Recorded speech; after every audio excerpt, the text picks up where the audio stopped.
మాకేమోనండి తామిరండి మాకు మొత్తం మచ్చలు ఉన్నాయండి. ఎవరికి కూడా అలా ఉండలేదు కానీ పుచ్చిపోయి ఉన్నాయనండి.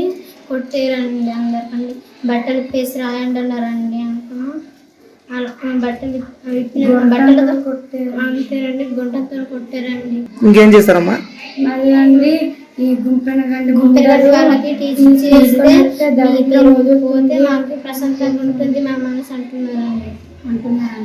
మళ్ళీ మా ఊరు పక్క వాళ్ళకి అందరికండి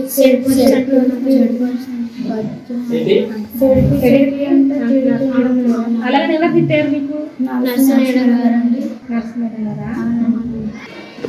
కొడుతున్నారమ్మా?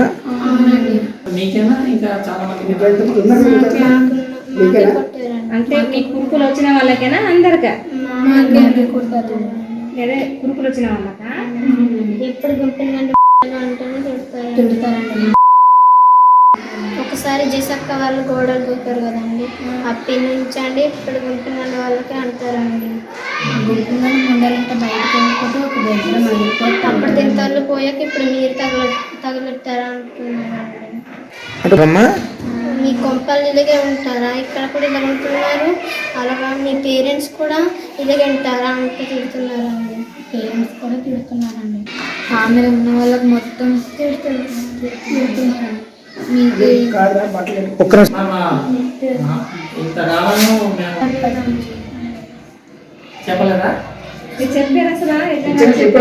చెప్పాలనుకున్నామండి కానీ హెచ్ఎం మేడం గారు కూడా మధ్యలో చూసేసండి. బాబాయ్ ఇలా పుచ్చిపోయి అనుకున్నారండి. మళ్ళీ మేడం గారు మళ్ళీ తిడతారని చెప్పలేదు. అవునండి చెప్పాలనుకున్నారు కానీ చెప్పలేదు. వాటి గారు తెలిసే విషయం తెలుసు.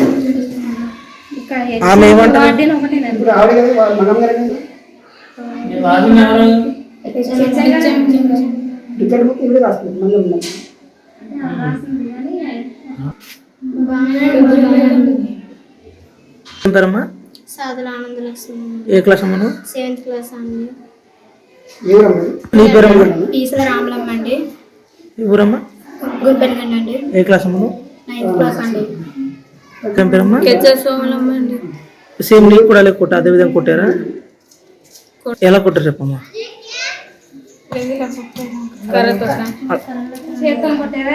కర్రతో కొట్టారండి. ఎవరు కొట్టారు? నర్స్ మేడం గారు. అవునండి. లలిత కూడా అండి నిన్న నుంచి వారి నాన్నకి దానికి 8th క్లాస్ దేవమ్మకి అండి మీకు సెడుపు ఉందంట కదా అంటే తిడతారండి. ఈరోజు కూడా అదే తిట్టారండి. ఏడుస్తుంది.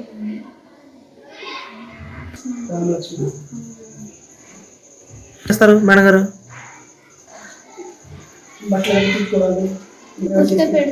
పెడతారండి. అంటే వాళ్ళ బట్టల మీ చేతి ఉతికిస్తారా?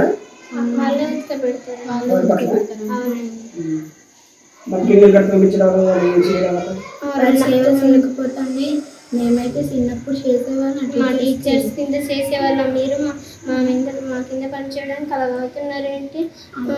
8th వరకు చదువుకుంటుండే చదవటానికి చికెన్ వరకు పాలు తాగడం చదవటానికి ఇప్పుడు దాకా ఏం చేస్తున్నారు పిల్లలు అంటారండి.